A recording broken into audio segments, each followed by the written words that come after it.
Un enfant serait un fardeau, débarrassant. Ces mots cruels avaient cet été les siens. Ils avaient sans doute signé la fin de son mariage. 7 mois plus tard, au cœur de la fête des Lumières, le destin les lui renvoya en plein visage. Il la vit. Isolde, éblouissante sous les projecteurs colorés, une main protectrice posée sur son ventre bien visible. Elle était enceinte, pas un peu, mais de 7 mois. Le calcul était simple, implacable. Le souffle coupé, Maxence comprit qu'elle n'avait jamais obéi.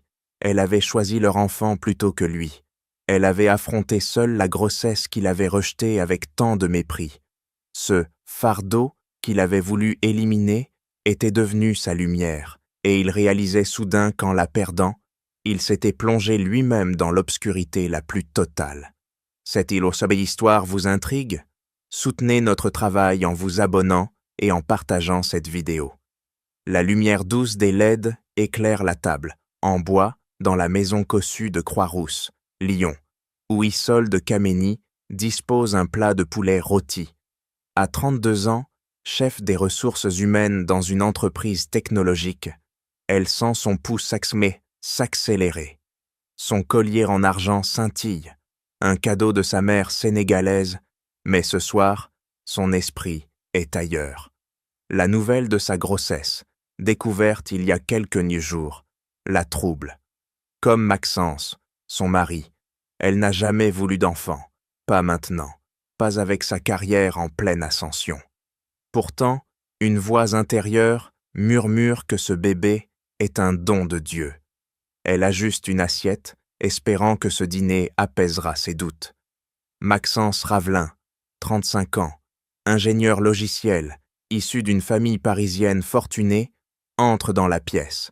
Ses cheveux blonds sont impeccables, mais ses yeux bleus trahissent une froideur familière. Il pose son téléphone sur la table et s'assied, ses doigts tapotant le bois. Isolde inspire profondément, cherchant ses mots. Elle a décidé de tester ses intentions, de contourner sa peur des enfants, ancrée dans une enfance sans amour. Maxence, commence-t-elle, la voix légèrement tremblante. Une amie m'a parlé aujourd'hui. Elle est enceinte, mais son compagnon ne veut pas d'enfant. Qu'en penses-tu? Maxence lève les yeux, son regard acéré. Si le type n'est pas prêt, elle devrait avorter, répond-il, la voix plate comme s'il commentait un bug informatique. Un enfant, c'est un fardeau, surtout maintenant. Elle veut le piéger pour son argent? Il coupe un morceau de poulet, indifférent. Isolde sent une vague glacée la traverser.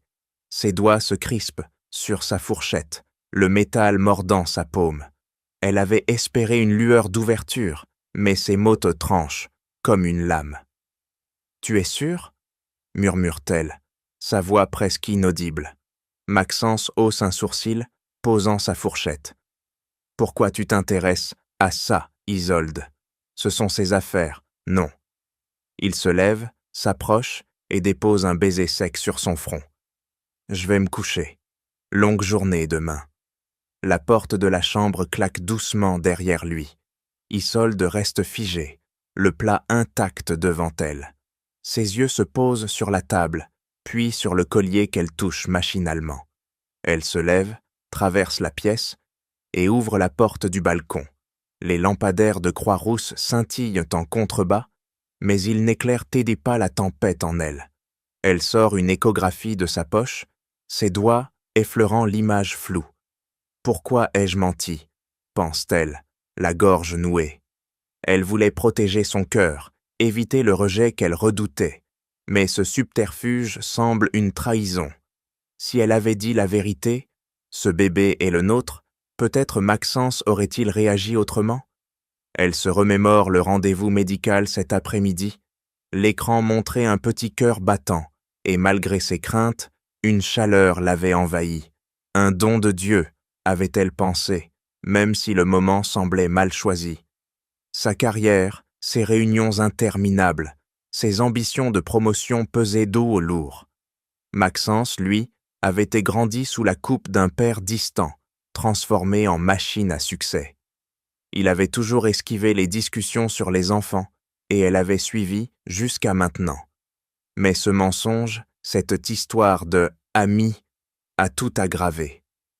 Isolde lève les yeux vers le ciel étoilé. « Je dois être honnête », se promet-elle, les joues humides.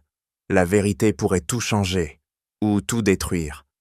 Elle replie l'échographie, la glisse dans sa poche. Demain, elle parlera à Maxence, face à face, sans détour. Ses doigts serrent là la rambarde du balcon, son souffle formant de petits nuages dans l'air frais. Elle imagine son regard froid, sa voix tranchante. Et s'il refuse encore? Et si ce bébé, ce don, les sépare à jamais? Elle rentre, referme la porte vitrée. La maison est silencieuse, hormis le tic-tac d'une horloge. Isolde s'assied, fixe l'assiette vide de Maxence. « Demain », murmure-t-elle, sa voix ferme malgré la peur. Elle pose une main sur son ventre, comme pour jurer à l'enfant qu'elle ne reculera pas. Mais au fond, une question la hante. La vérité suffira-t-elle à ramener Maxence, ou l'éloignera-t-elle pour toujours? Les pavés de Croix-Rousse brillent sous le soleil matinal, les étals du marché débordant de couleurs et de vie. Isolde Kameni, encore secouée par la dispute d'hier, marche lentement, l'échographie pliée dans sa poche. Elle n'a jamais voulu d'enfant, pas avec les piles de dossiers et les réunions interminables. Mais ce bébé, ce battement vu à l'écran, lui semble un don divin, même si le moment est des mal choisis. La froideur de Maxence, son mari, hante ses pensées. Elle touche son collier en argent, cherchant du courage. Au détour d'un étal de fleurs, Isolde aperçoit une femme enceinte, peau ébène, qui ramasse des marguerites tombées. Ses gestes sont lents, son ventre rond tendant sa robe verte. Isolde s'approche, ramasse une fleur et l'attend. « C'est lourd, non, avec ce ventre ?» demande-t-elle, la voix douce. La femme, Marie-Louise, sourit, ses yeux pétillants. « Oh oui, mais c'est ma joie. Mon bébé me donne des ailes, même si mon mari trime comme ouvrier. Chaque soir, il touche mon ventre et dit « Tout ira bien ». Elle pose la marguerite dans son panier, radieuse. Isolde sent une chaleur l'envahir. Ce sourire, cette fois malgré les difficultés, la bouleverse. Elle pense à son bébé, à ce don de Dieu qu'elle craint de perdre. « Vous n'avez pas peur parfois ?» demande-t-elle serrant son sac. Marie-Louise rit doucement. « Peur, tous les jours, mais ce petit cœur qui bat, c'est plus fort que tout. Mon mari dit que notre amour le portera. » Elle caresse son ventre, un éclat de fierté dans le regard. Isolde hoche la tête, les mots de Marie-Louise résonnant en elle. Si cette femme trouve du bonheur dans l'adversité, pourquoi pas elle? Sa carrière, ses ambitions, tout semble soudain secondaire face à cette vie en elle. « Merci », murmure-t-elle, quittant l'étal, l'échographie brûlant dans sa poche. Elle doit garder ce bébé, coûte que coûte. De retour dans la maison cossue, Isolde trouve Maxence dans le salon, son ordinateur sur les genoux. Ses cheveux blonds tombent sur son front, mais ses yeux bleus restent distants. Elle pose l'échographie sur la table basse, le cœur battant. « Maxence, je suis enceinte, c'est notre enfant. Je veux le garder. » Maxence referme son ordinateur, le regard dur. « Enceinte? Isolde, on n'est pas prêt. Tu sais comment j'ai grandi.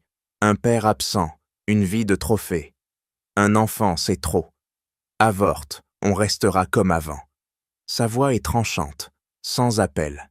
Isolde sent une douleur aiguë, comme un coup au ventre. Elle pense au sourire de Marie-Louise, à cette force rayonnante. « Non, Maxence, ce bébé est un cadeau. Si tu ne le veux pas, je n'ai pas besoin de toi. » Sa voix tremble, mais elle tient bon. Maxence se lève, agité. « Tu fais une erreur, c'est impulsif. Avorte et tout redeviendra normal. » Il s'approche, tendant la main, mais Isolde recule. « Normal ?» répète-t-elle, les larmes aux yeux. « Je vais avorter et divorcer. » Les mots jaillissent, durs, mais dans son cœur, elle sait qu'elle n'abandonnera pas ce bébé. Maxence secoue la tête, incrédule. Tu es sérieuse? Oui. Isolde ramasse l'échographie, la glisse dans sa poche. Je pars. Elle attrape un sac, y jette quelques vêtements. Maxence tente de la retenir, sa voix adoucie. Attends, on peut discuter? Il n'y a rien à discuter, coupe-t-elle, ouvrant la porte. Elle sort, l'air frais de Croix-Rousse frappant son visage. Elle marche vers un petit appartement qu'elle a vu en annonce. C'est pas décidé. Dans sa poche, l'échographie semble pulser comme un serment. Assise dans le bureau vide de son nouvel appartement, Isolde contacte Sophie, son assistante HR. Sophie, je vais travailler à distance un moment. Peux-tu gérer les réunions d'équipe? Elle parle vite, organisant sa transition. Sophie de voix chaleureuse accepte. Bien sûr, Isolde, tout ira bien. Isolde raccroche, s'adosse à la chaise. Elle sort l'échographie, la déplie. On va s'en sortir, toi et moi, murmure-t-elle, une main sur son ventre. La lumière pâle de l'appartement éclaire son visage où se mêlent peur et détermination. Marie-Louise avait raison. Ce bébé est une force, un don divin. Mais seule, dans ce nouvel espace, une question la ronge. Pourra-t-elle tout affronter? Carrière, maternité, sans Maxence à ses côtés. Place Bellecour scintille sous les installations lumineuses de la fête des Lumières, les éclats dorés dansant sur les pavés. Maxence Ravelin erre parmi la foule, son écharpe grise serrée contre le froid de décembre. 7 mois ont passé depuis que Isolde a quitté leur maison cossue de Croix-Rousse, emportant ses espoirs d'un avenir commun. Il n'a pas cherché à la contacter, paralysé par la peur qu'elle ait tenu parole, qu'elle ait avorté. Mais ce soir, un éclat attire son regard. Isolde, ventre rond sous un manteau bleu, admire une sculpture de lumière. Ses boucles noires brillent sous les lampions, son visage empreint d'une sérénité qu'il n'a pas vue depuis longtemps. Maxence s'arrête net, le souffle coupé. Elle n'a pas avorté. Le calcul était rapide. 7 mois depuis leur dispute, 8 depuis leur dernière nuit ensemble. Le bébé est là, bien réel. Une vague de honte le submerge. Il revoit une scène d'enfance, à 9 ans, lors d'un gala familial à Paris. Son père, M. Ravelin, l'avait laissé seul à une table, préférant serrer des mains d'investisseur. « Tu es un Ravelin, pas un fardeau », avait-il dit, froid. Maxence avait grandi en croyant qu'un enfant ne fait que compliquer la vie. Il a repoussé Isolde, comme son père l'avait repoussé. « Maxence, qu'est-ce que tu fais là, à fixer le vide ?» La voix d'Olivier, son meilleur ami, le ramène à la réalité. Olivier, costume impeccable, sirote un vin chaud, l'air amusé. Maxence désigne Isolde, à quelques mètres. C'est elle est enceinte. Olivier plisse les yeux, puis secoue la tête. Laisse tomber, mec, elle vient d'un autre monde. Une Sénégalaise, chef RH, et toi, un Ravelin. Vous n'êtes à sa chaîne pas du même rang. Elle va te compliquer la vie. Maxence serre les poings, la colère montant. Ne parle pas d'elle comme ça. Olivier hausse les épaules. Je dis la vérité. Ta famille ne l'a jamais acceptée. Tu veux vraiment replonger dans ce drame? Il pose une main sur l'épaule de Maxence. Oublie-la, tu mérites mieux. Maxence repousse sa main. C'est mon enfant, Olivier. J'ai merdé, mais je ne vais pas fuir encore. Son ton dit-il est ferme, une détermination qu'il n'a pas ressentie depuis des mois. Olivier ricane. Bonne chance alors, mais ne viens pas pleurer quand elle te rejettera. Il s'éloigne dans la foule, laissant Maxence seul. Il s'approche de Isolde, les jambes lourdes. Elle tourne la tête, leurs regards se croisent. Ses yeux s'écarquillent, puis se durcissent. « Qu'est-ce que tu fais ici ?» demande-t-elle, sa voix tranchante comme le vent d'hiver. « Isolde, je ne savais pas, » balbutie Maxence, les mots coincés dans sa gorge. « Je veux parler. » Elle croise les bras, son manteau serrant son ventre. « Parler ? 7 mois trop tard, Maxence. Elle tourne les talons, s'éloignant vers la foule. « Attends !» crie-t-il, mais elle disparaît parmi les lumières. Maxence reste planté là, le cœur battant. Il ne peut pas la perdre encore. Une ligne d'idée surgit. Il court vers une pâtisserie encore ouverte, achète une boîte de macarons, ceux à la pistache qu'elle aimait. De retour à Croix-Rousse, il trouve son nouvel appartement, un immeuble modeste aux murs écaillés. Il dépose la boîte devant sa porte, glisse une note. « Je suis désolé. Je veux changer. » Maxence. En rentrant chez lui, Maxence s'assied dans son salon vide, les mains tremblantes. Il pense à Isolde, à son regard blessé. Il a cru qu'un enfant serait un fardeau, comme il l'était pour son père. Mais la voir ce soir, portant leur bébé, a brisé quelque chose en lui. Il veut être différent, meilleur. Il attrape son téléphone, cherche son adresse. Grâce à un contact commun, Clémentine, l'amie d'Isolde, il sait qu'elle vit seule, jonglant entre son travail et sa grossesse. Il compose un message, puis l'efface. Que dire? Pardon d'avoir été un lâche? Trop faible. Il doit agir, prouver qu'il n'est plus l'homme qui l'a repoussé. Mais Isolde acceptera-t-elle seulement de l'écouter? Il se lève, arpente la pièce, l'image de son ventre rond gravée dans son esprit. Il revoit le gala, son père ignorant son appel. Il ne sera pas ce père-là, mais comment regagner sa confiance? Le lendemain, Maxence passe devant l'appartement d'Isolde. La boîte de macarons a disparu. L'a-t-elle prise ou jetée? Il s'arrête, hésitant à frapper. Non, pas encore. Il doit respecter son espace, comme Clémentine l'a conseillé. Mais il ne peut s'empêcher de vérifier les lieux, notant la simplicité de l'immeuble, si différente de leur maison cossue. Isolde a tout recommencé seul. Cette pensée le déchire. Il décide de commencer petit. Demain, il passera au marché où Clémentine a mentionné qu'elle fait ses courses. Peut-être la verra-t-il. Peut-être trouvera-t-il un moyen de montrer qu'il change. Mais une peur le ronge. Et si Isolde ne lui donne jamais une chance? Et si ce bébé, cet avenir qu'il commence à vouloir, lui échappe à jamais?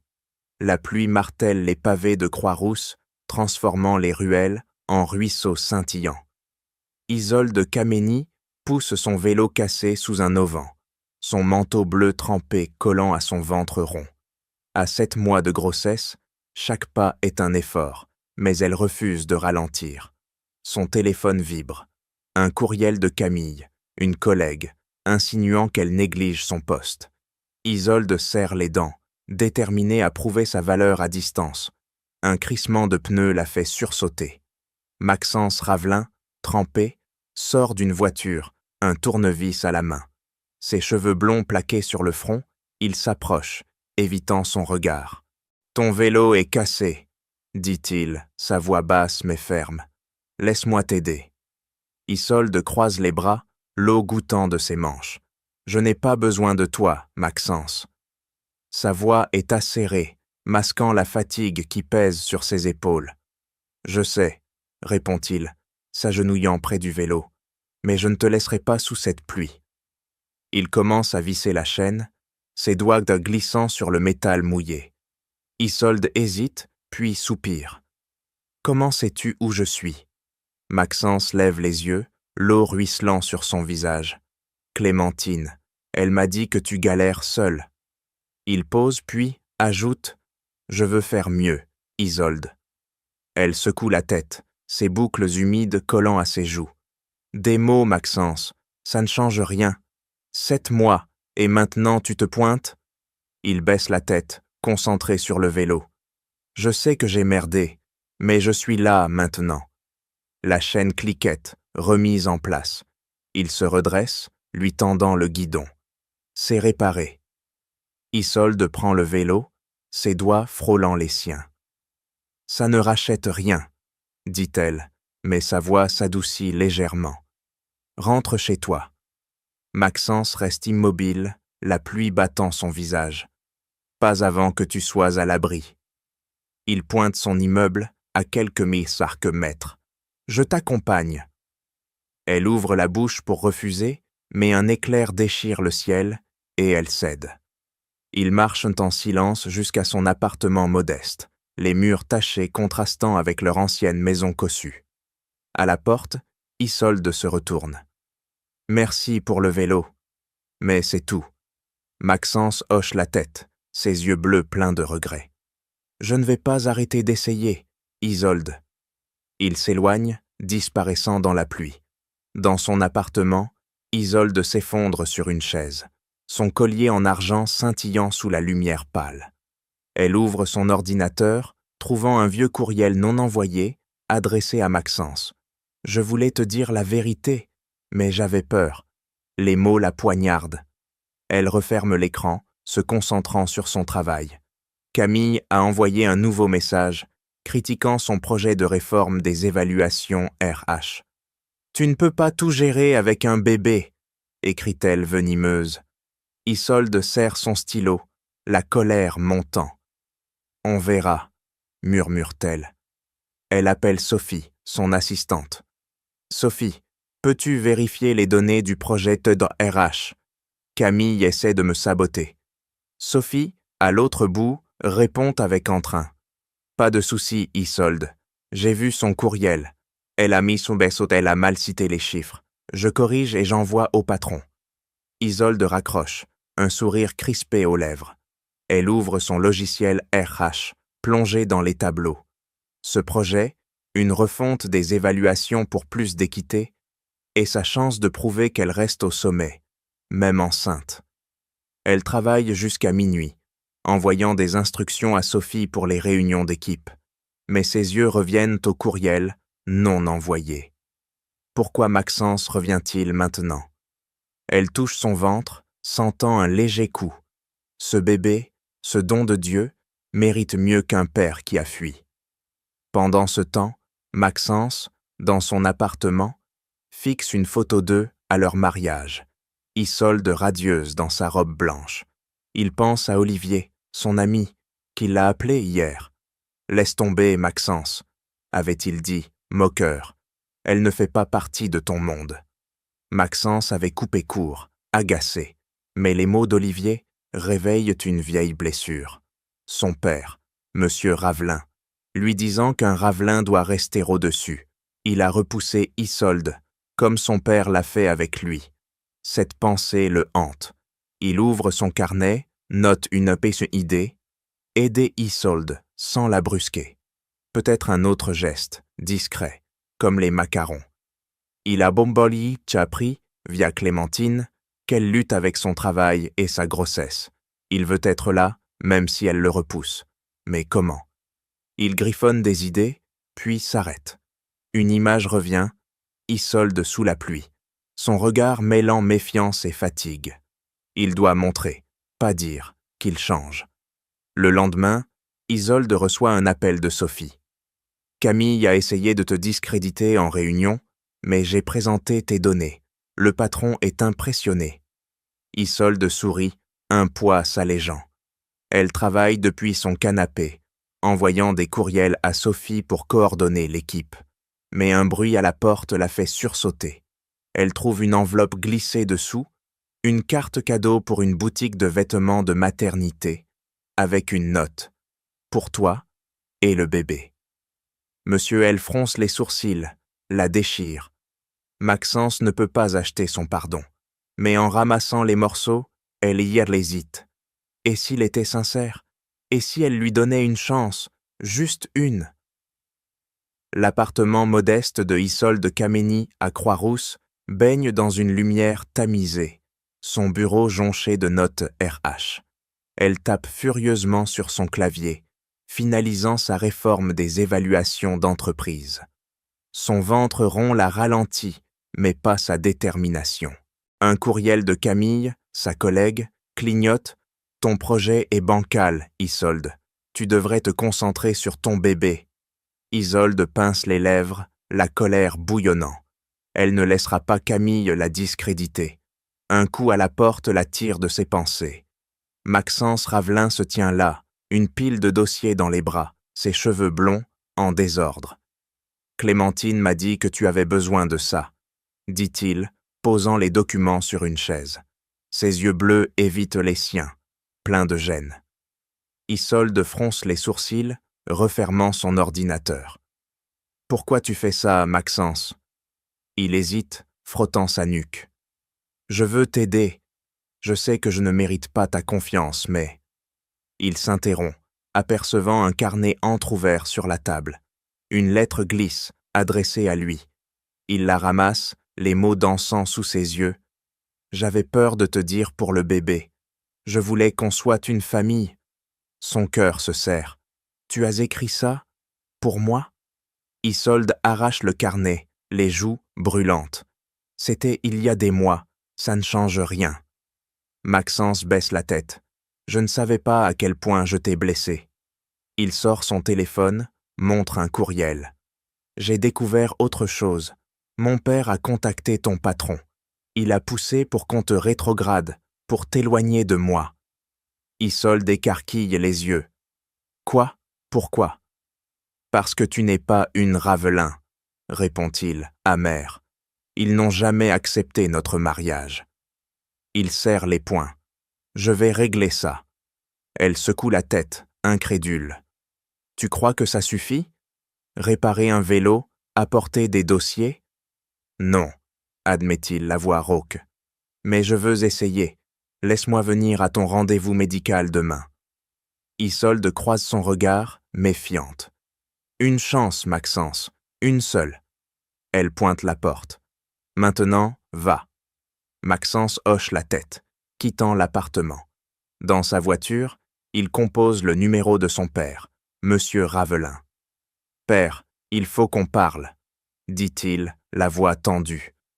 À Paris, dans un bureau au mur lambrissé, Monsieur Ravelin, costume gris impeccable, répond d'un ton sec. « À quel sujet, Maxence ?»« Isolde, vous avez saboté son travail. » Un rire froid.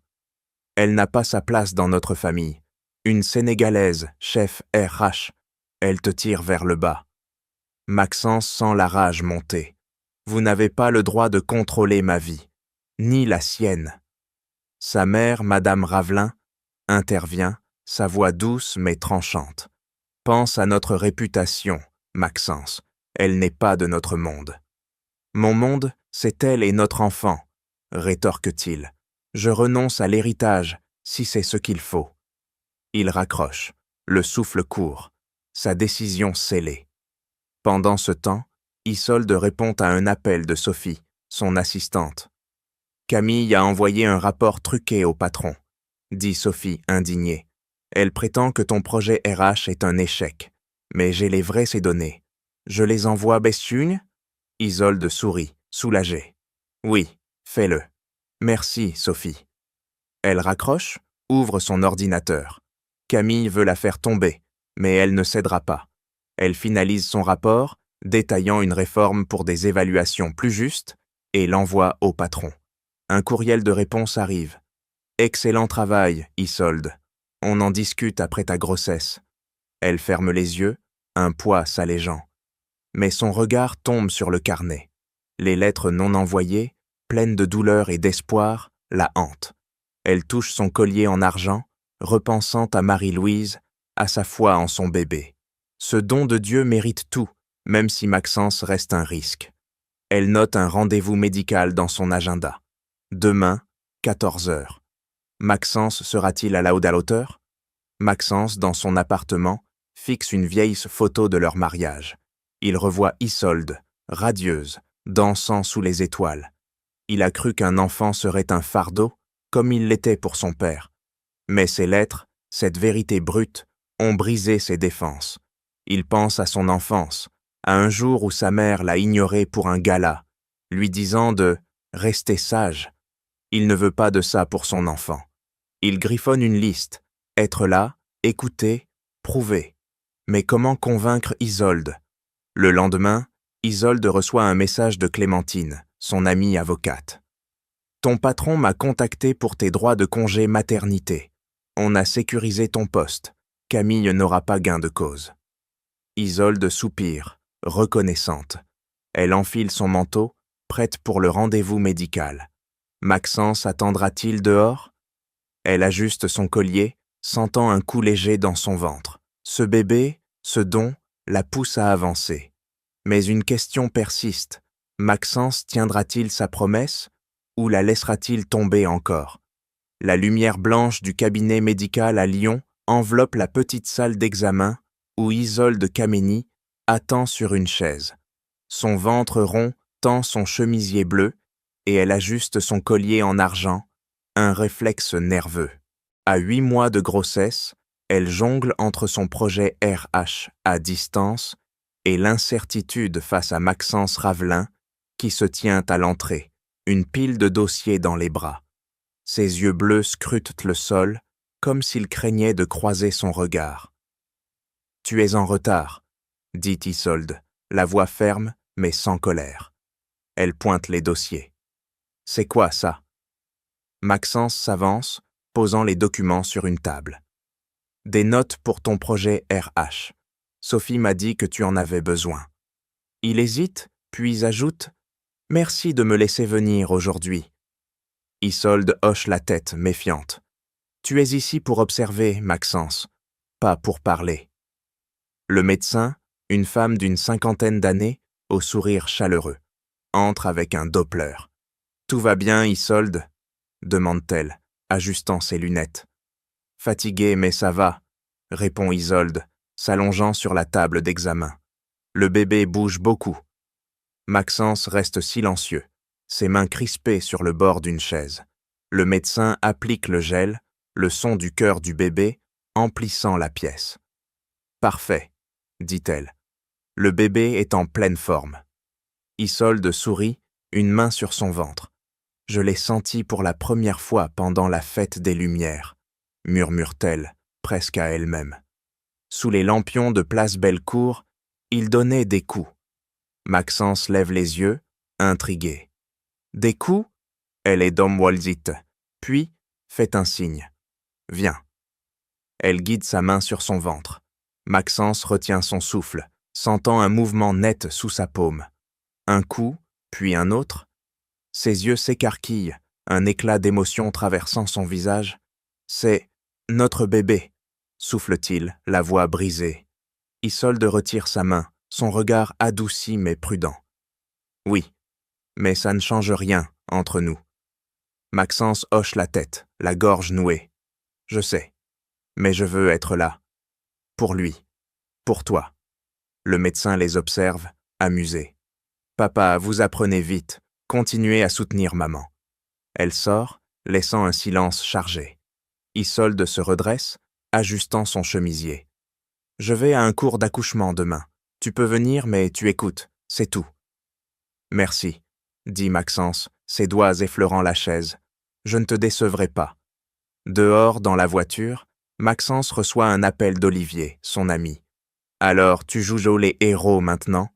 lance Olivier moqueur. « Cette femme, elle ne sera jamais des nôtres. Laisse tomber, Maxence. » Maxence serre le volant, la colère montant. « Arrête, Olivier. C'est ma famille. Si tu ne comprends pas, tant pis pour toi. » Il coupe l'appel, le cœur battant. Il pense à son enfance, à une lettre qu'il avait écrite à son père, jamais envoyée, demandant pourquoi il était si distant. Il ne veut pas être ce père-là. Pendant ce temps, Isolde, dans son appartement, ouvre son ordinateur. Un courriel de Sophie, son assistante, arrive. « Camille a encore essayé de te discréditer en réunion, mais j'ai présenté ton rapport RH. Le patron est impressionné. » Isolde sourit, tapant une réponse rapide. « Merci, Sophie.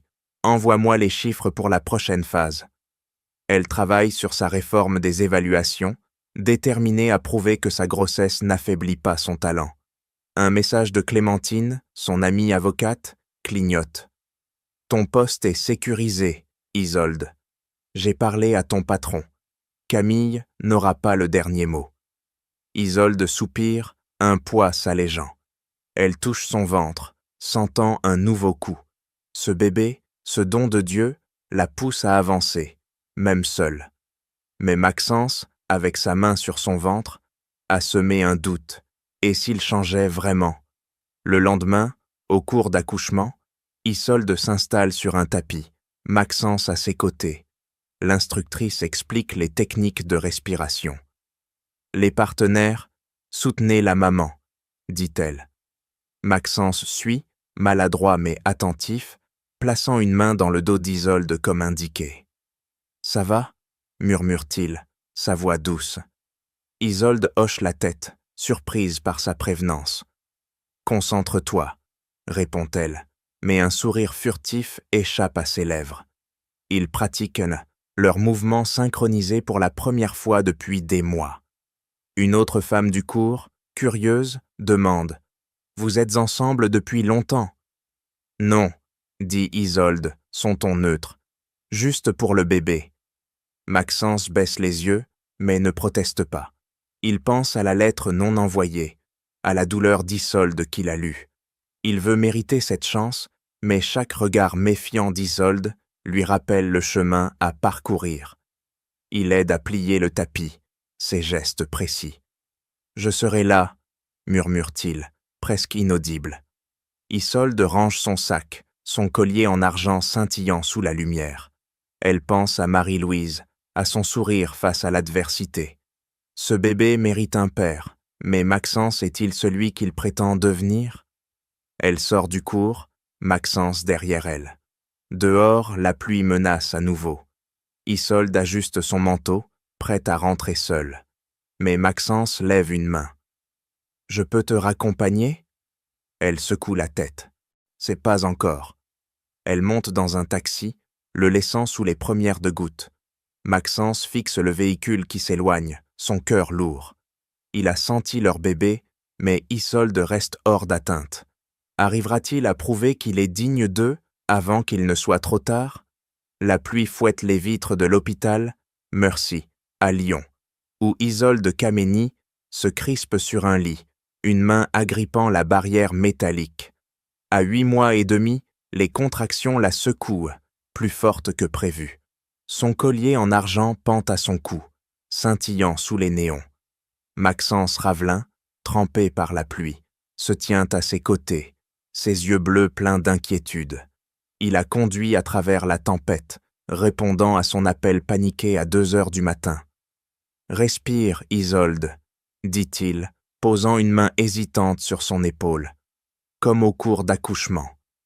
Isolde le fusille du regard, le souffle court. Ne me dis pas quoi faire. Mais elle suit son rythme, inspirant profondément entre 2 spasmes.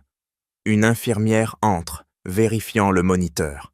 « Vous êtes à 4 centimètres, » annonce-t-elle. « C'est pour aujourd'hui.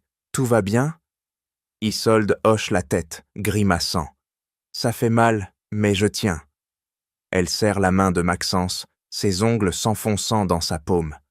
Maxence ne bronche pas, malgré la douleur. « Tu es incroyable, » murmure-t-il, sa voix tremblante d'admiration. « Je suis là, je te promets. » Elle relâche sa main, son regard oscillant entre méfiance et épuisement. « Tu as intérêt, » souffle-t-elle, avant qu'une nouvelle contraction la fasse gémir. Entre 2 vagues, Maxence s'assied près d'elle. « J'ai parlé à mon père, » dit-il cherchant ses mots. « Et à Olivier.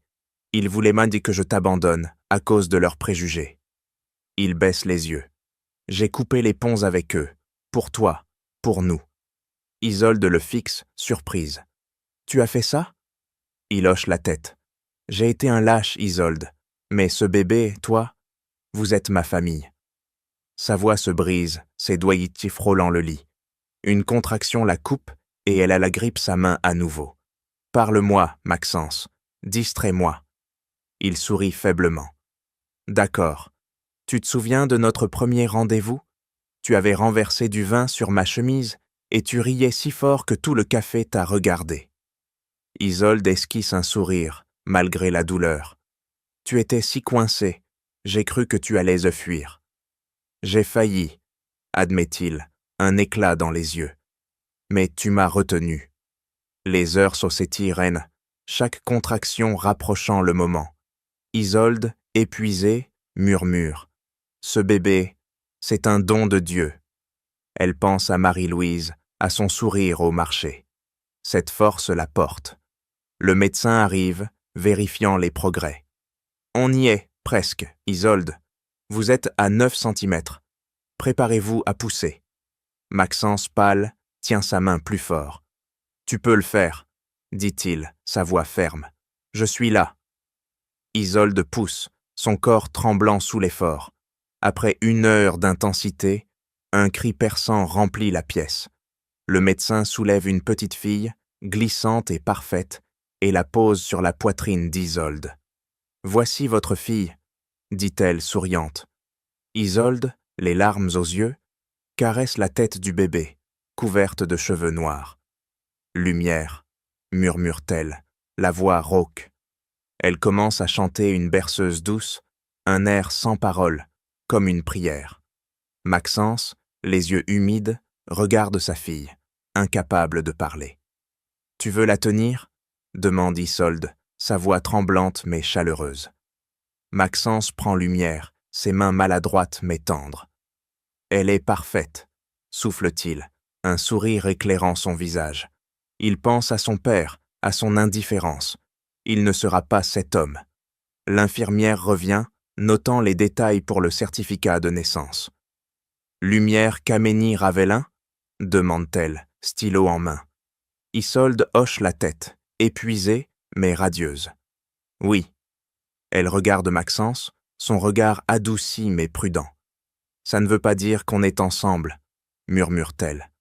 Maxence acquiesce, berçant Lumière. « Je sais, mais je serai là, pour elle, pour toi. » Plus tard, Isolde reçoit un message de Sophie, son assistante HR. « Tout est sous contrôle, Isolde. J'ai pris en charge les bourses aux réunions. Repose-toi. » Isolde sourit, posant son téléphone. Son projet RH, malgré les sabotages de Camille, a impressionné le patron. Sophie gère l'équipe, lui permettant de se concentrer sur Lumière. Maxence, assis près du lit, fixe sa fille endormie. Il pense à une lettre qu'il n'a jamais envoyée à son père, demandant de l'amour. Il ne répétera pas cette erreur. « Je veux être un bon père, » dit-il, presque à lui-même. Isolde l'observe, son collier scintillant sous les néons. « Prouve-le, » répond-elle, sa voix douce mais ferme. « Pas avec des mots, avec des actes. » Il hoche la tête, déterminé. « Je le ferai. » Il ajuste la couverture de Lumière, ses doigts effleurant sa joue minuscule. Mais une peur le tenaille. Isolde lui laissera-t-elle une place dans leur vie? Il pense à Olivier, à ses parents, à leur jugement. Il a choisi Isolde et Lumière, mais cela suffira-t-il? Isolde, épuisée, ferme les yeux. La berceuse résonne encore dans son esprit, un écho de sa foi.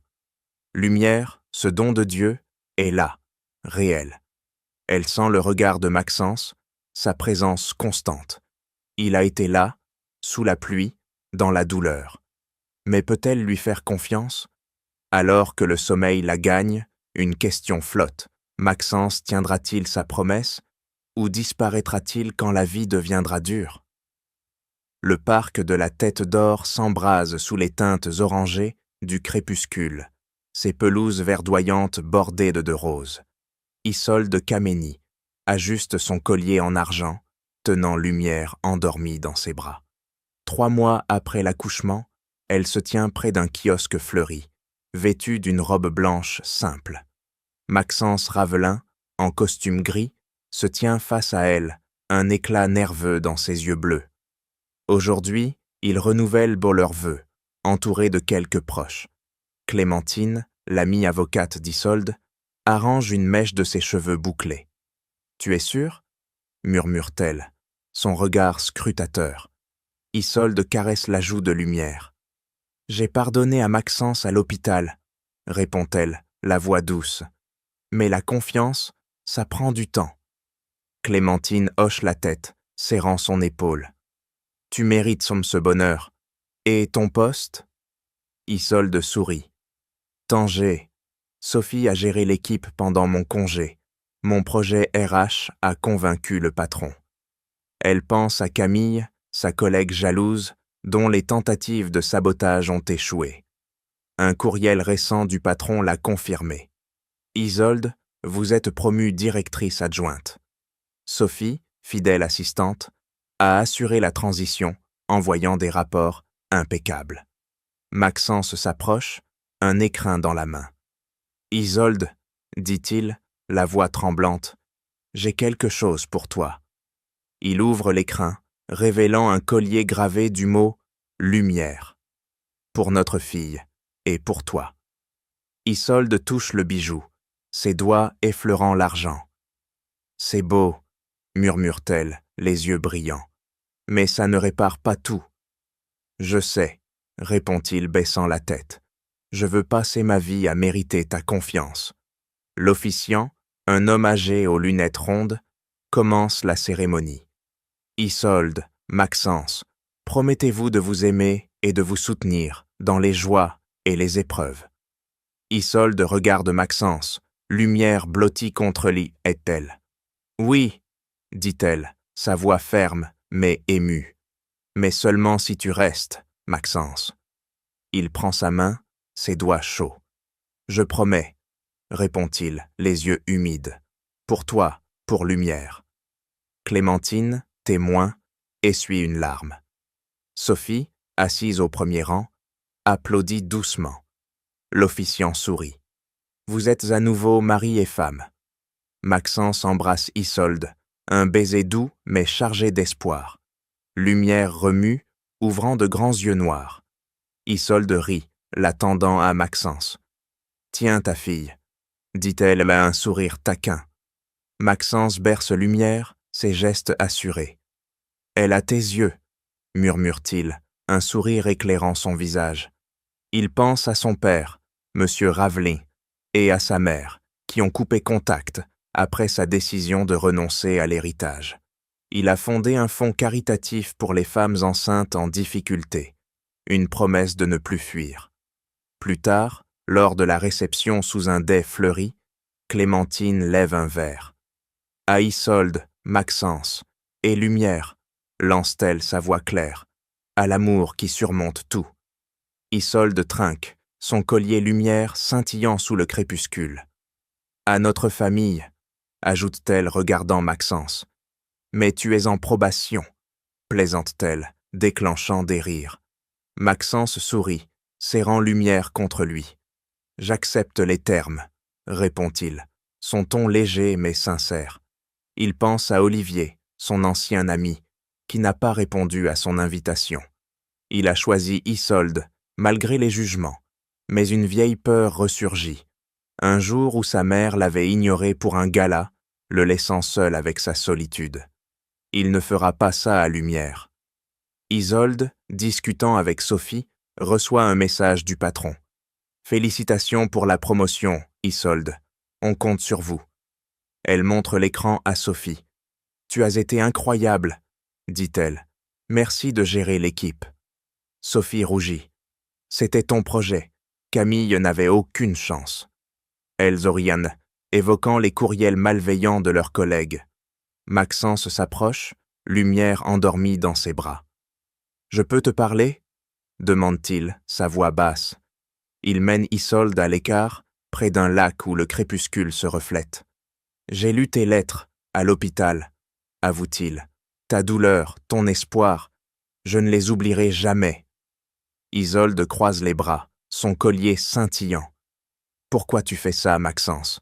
Les colliers, les fonds caritatifs ?»« Parce que je t'aime, » répond-il, ses yeux cherchant les siens. « Et parce que j'ai failli tout perdre. Je ne ferai plus cette erreur. » Elle hoche la tête, un sourire hésitant. « J'ai pardonné, Maxence, mais la confiance, ça se gagne chaque jour. »« Je sais, » dit-il posant une main sur l'épaule de Lumière. « Je serai là, chaque jour. » Ils rejoignent les invités, main dans la main, Lumière entre eux. Le ciel s'assombrit, les étoiles perçant les nuages. Isolde pense à Marie-Louise, à son sourire au marché, à ce don de Dieu qu'est Lumière. Maxence a changé, mais la vie apportera d'autres épreuves. Elle touche son collier, sentant le poids d'eau de l'avenir. Ils dansent en dessous le dais, leurs pas synchronisés, mais une question flotte, leur amour Survivra-t-il aux défis à venir? Sous le crépuscule du parc de la Tête d'Or, Isolde et Cédée Maxence, tenant lumière, ont trouvé leur chemin, prouvant que l'amour peut triompher des peurs. Merci d'avoir partagé leur voyage, murmure une voix narrative, comme un écho de lion. Leur histoire, tissée de douleur, de rédemption et d'espoir, montre que les erreurs, même profondes, peuvent être surmontées par la foi et la persévérance. Isolde, forte malgré les doutes, et Maxence, transformé par l'amour, nous rappellent que chaque pas compte. Que pensez-vous? Demande cette voix, vous invitant à réfléchir. Croyez-vous aux secondes chance? Partagez vos pensées, elles donnent vie à cette histoire. L'éclat de lumière, ce don divin, scintille encore dans vos cœurs.